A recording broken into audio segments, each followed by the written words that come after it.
This week on Inside Scoop. Their warped empathy for the mullahs in Iran over the innocent people in Iran who were butchered on the streets. Empathy for the ayatollahs. We're ready to be here all day, all night, as long as it takes. Filibuster or bust.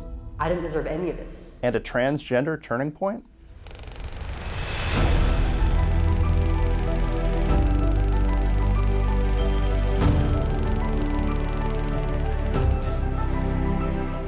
Welcome to Inside Scoop, where we talk about all the news that's fit to print in the Washington Examiner magazine. I'm Jim Antle, your host, and this week, would you believe that the filibuster is the biggest issue in the hottest primary in the country? I've done everything in my power, including supporting the use of the talking filibuster and being open to other reforms to the legislative filibuster. Texas Senator John Cornyn is being challenged by Texas Attorney General Ken Paxton. They're both vying for the affection of President Trump, and a side issue in this race has become whether the Senate should continue to have the filibuster. The filibuster is a rule that limits debate and basically makes it so that most legislation, with some exceptions, really needs a 60-vote majority to pass.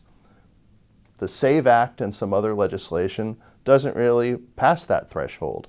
So Republicans who want to be able to pass more of President Trump's agenda are starting to say that they would like to see it altered or even outright eliminated. The filibuster has been ended for cabinet appointees and for judicial nominees, including Supreme Court picks, and Democrats nearly ended the legislative filibuster the last time they controlled the Senate. However, Joe Manchin and Kyrsten Sinema were two Democratic holdouts that stopped that from happening. You might have thought that that would make Republicans double down in defense of the filibuster, and some have. The filibuster limits a lot of liberal policy proposals that could conceivably become law next time Democrats are in control. They'd only need a simple majority.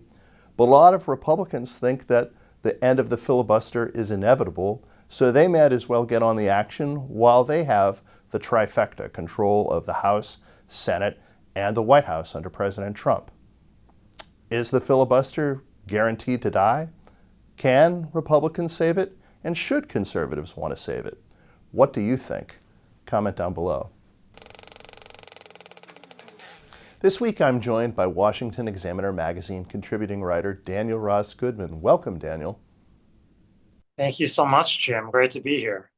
So Daniel, you wrote the cover story in this week's magazine, and it focuses a lot on Democratic rhetoric, but particularly with regard to the military conflict in Iran. And what are sort of the trends that you're seeing in how Democrats have responded to this?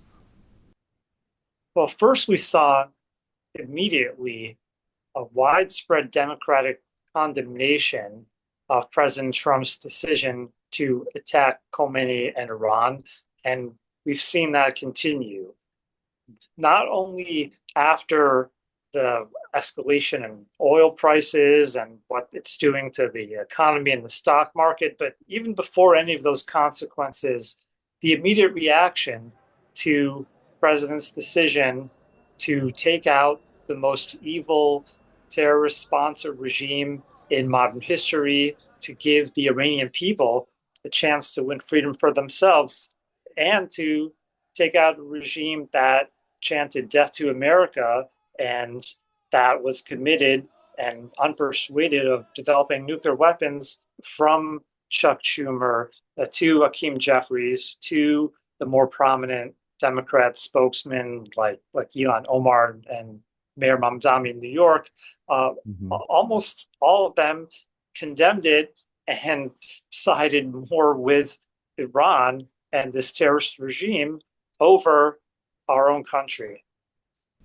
So you use a phrase, empathy derangement syndrome, which, maybe some will associate that with Trump derangement syndrome, but it seems to me it's a different concept. And, we've heard the evangelical writer Allie Beth Stuckey talk about toxic empathy. So there have been some discussion as to empathy within the progressive mindset. What do you mean by it? This is what I believe Democrats are suffering from. They have empathy, they have compassion, and they position themselves as being party of compassion, empathy for the underprivileged, for the poor, which is fine and a noble impulse, but it can get warped and deranged, which is what I believe we're seeing with their warped, deranged empathy for example, criminals over victims here in this country. That extends in their reaction to what's going on with Iran, their warped empathy for the mullahs in Iran, over the people, the innocent people in Iran who were butchered on the streets by those mullahs. So Daniel, are there other issues? You've mentioned illegal immigration. Are there other issues where you feel that empathy is warping the Democrats' approach to certain topics? Illegal immigration, as you said, is a big one. Sympathy, warped empathy for criminals is also a major one. There seems to be lately among Democrats a trend to empathize more with violent criminals on the streets over the victims of those criminals. I think most of us would feel like our natural empathy should go towards the victims rather than protecting the criminals. Democrats' empathy for illegals and over legal citizens being here, and this came up in the State of the Union. We'll remember from weeks ago, it feels like a long time ago, that the now famous moment of President Trump asking people in attendance to stand up if they supported citizens over illegal aliens, if they believed that their primary duties as officers of the government was to protect first citizens over illegal aliens. And so few Democrats, if any, could bring themselves to stand up for that statement. In agreement with that statement, kind of led one to see that this is an example of EDS, of empathy derangement syndrome. Thank you, Daniel. Thank you very much, Jim. If you're watching us on YouTube, you can read Daniel's full story by clicking here on our digital magazine. A medical malpractice lawsuit brought by a detransitioner has gone to trial and resulted in a win. Our Amy DeLaura reports on how this case could be a turning point on gender ideology. Fox Varian won a $2 million decision in a landmark lawsuit against a surgeon and psychologist for facilitating her double mastectomy when she was just 16 years old.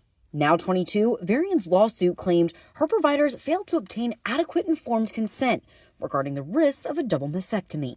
The case highlights just how vague medical practitioners have been about the risks associated with gender mutilation surgery. The real-world effects of Varian's win were swift. Within days, two major medical associations walked back their previous positions on providing gender mutilation surgery for minors. The American Society of Plastic Surgeons, or ASPS, became the first major medical association to recommend against what they used to call gender-affirming surgeries for minors. ASPS recommends surgeons delay gender-related breast, genital, and facial surgery until a patient is at least 19 years old. In a statement to National Review, the American Medical Association said that, quote, "The evidence for gender-affirming surgical intervention in minors is insufficient for us to make a definitive statement. The AMA agrees with ASPS that surgical interventions in minors should be generally deferred to adulthood." Hospital systems were next to scale back care, both in response to the Varian lawsuit and the Trump administration's announcement in late 2025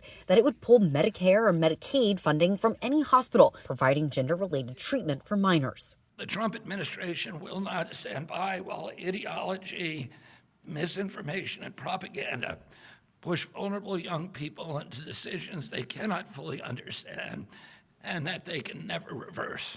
These reversals are more significant than many may realize. Gender transition surgeries and treatments for minors were popular among liberals, robustly supported by the Biden administration. Mr. President, this is my 221st day of publicly transitioning. God love you. And the medical community largely marched in lockstep behind these practices. As The Atlantic reported in 2025, doctors often asked parents of gender-confused children if they would rather have a dead son than a live daughter.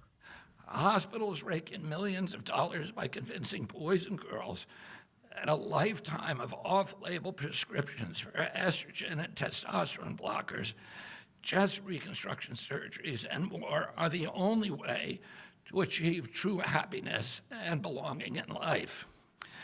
It's wrong. Varian's win against providers who advise to perform gender mutilation surgeries for minors will undoubtedly result in a surge of similar lawsuits from detransitioners. Because the medical community has failed me repeatedly at every turn. Attorneys with the most outspoken detransitioner, Chloe Cole, sent a letter of intent to sue Kaiser Permanente for transgender-related medical services, including puberty blockers, testosterone, and a double mastectomy during her teen years. I look in the mirror sometimes, and I feel like a monster.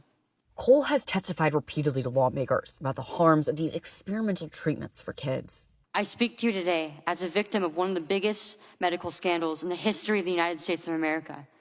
I speak to you in the hope that you will have the courage to bring the scandal to an end and ensure that other vulnerable teenagers, children, and young adults don't go through what I went through. Will this period of time one day be viewed with cynicism? So much so that they will question how children who couldn't legally smoke, get a tattoo, or join the military were encouraged to change their bodies so drastically that it was one day considered medical malpractice. Well, this lawsuit could be the first step. I'm Amy DeLaura for Washington Examiner. Back to you, Jim. Thank you, Amy. You can read that story and all the articles we discussed in today's show in the Washington Examiner magazine. This has been your Inside Scoop. I'm Jim Antle, your host. We'll catch you next time.